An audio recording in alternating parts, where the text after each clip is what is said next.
예, 수준 높은 질의를 해주신 윤희숙 의원님 수고하셨습니다. 예, 저 신상하고 관련해서 한마디만 좀 붙이겠습니다. 저는 사실 오늘 많은 말씀들이 오가셨을 때 차명으로 부동산을 구입한 것은 사실은 공직자로서 굉장히 치명적인 흠결이고 설마 그러려니 하는 생각을 했는데, 그런 의혹이 나오는 이유 중에 하나가 그 사돈댁 처녀와 어머님이 같이 이렇게 다섯 식구가 사는 것이 그렇게 상식적이진 않다는 지적에 대해서 후보자께서 워낙에 친하게 어릴 때부터 지냈다 그래서 저는 그냥 그러려니 했거든요. 근데 나중에 이 계좌 내역만 주시면 깔끔하게 해결되는 것을, 또 그것은 직계 좀비 소득이 아니기 때문에 어렵다라고 말씀하시는 걸 보니까 뭔가 좀 앞뒤가 안 맞는다는 느낌이 들어요. 그래서 이게 제 말씀은 그냥 그것만 그냥 저기 보여주시면, 지금 우리 추 의원께서 말씀하신 것처럼 어떤 식으로든 그걸 깔끔하게 해주시면 좋을 것 같다는 느낌입니다. 이건 뭐 굳이 답변 안 하셔도 되고요. 전 정책하고 관련된 걸 좀 여쭤보고 싶은데요. 이 서면 질의서에서 여러 의원들께서 이제 정책하고 관련된 견해를 미리 보내셨어요. 그 질문을. 근데 이 서면 질의서를 이 실무자들이 굉장히 열심히 만들었을 텐데, 후보자께서 이걸 보셨습니까? 한번 서면 질의의 답변을 보셨습니까? 아, 저희가 저렇게 좀 검토했던 내용 말씀하시는 거죠? 네, 요 책자요. 요 책자. 서면 질의에 대한 답변. 그 주요 내용은 제가 보셨어요? 봤습니다. 여기 이 정책에 대한 견해를 질문하는 여러 가지 질의 내용에 대해서 가장 자주 나오는 답변이 뭐냐면, 정책과 관련된 사항은 기획재정부 소관으로서 국세청장 후보자로서 답변 드리기는 적절하지 않습니다. 이런 답변이 굉장히 많이 나옵니다.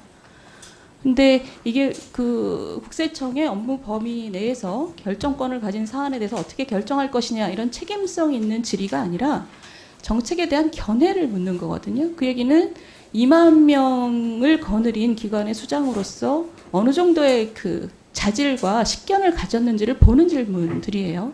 책임성을 요구하는 게 아니라. 특히 이 기획부처에서 만들어진 정책이 현장에서 어떻게 구현되고, 그리고 그것이 어떻게 마찰을 가지는지를 잘 관찰해서 다시 기획부처로 피드백을 해야 되는 그 통로가 살아 있어야 이 세정이라는 게 제대로 굴러간다는 걸 생각하면, 국세청장이라는 자리는 정책에 대한 견해라는 것이 저는 굉장히 중요한 덕목이어야 된다고 생각을 합니다. 동의하세요? 예. 동의하시는 걸로 알고. 동의합니다. 네네. 제가 여쭤볼게요. 저는 재정학자인데, 우리 재정학 교과서에 나오는 얘기들이 우리나라에서 굉장히 많이 무시되는 것 중에 하나가, 아까 후보자께서도 말씀하셨지만, 세정의 가장 기본 원칙은 넓은 세원과 낮은 세율이다라는 것입니다. 같은 세원을 확보하기 위해서는 되도록 넓은 세원으로부터 세금을 걷고, 그리고 세율은 되도록 낮게 유지하는 것이 그 경제 주체들의 활동을 왜곡시키지 않기 때문에, 그것은 제가 알기로는 어떤 나라에서도 이 원칙은 도전받은 바가 없습니다. 근데 그것에 의하면 우리나라는 사실은 아주 정상적이라고 보기는 어려운 것이, 지금 소득세의 경우에 결정세 기준으로 상위 10%가 거의 90%, 86.4%를 부담하고 있고, 근로소득세를 전혀 내지 않는 근로자가 지금 2018년 기준으로 전체 39%, 40%에 육박하고 있습니다. 사실은 이게 소득이 발생하는 곳에 과세가 있어야 되고, 아주 작은 액수라도 돈을 버는 분들은 조금이라도 여기에 일조를 해야 되는 것이 우리가 생각하는 바람직한 과세 원칙이에요. 그런데 지금 우리나라는 사실 그 모양에 굉장히 멀어져 있습니다. 근데 이것을 시정해가는 것이 굉장히 중요한데, 문재인 정부 들어서서 가장 많이 쓰이는 언어가 지금 핀셋 증세예요.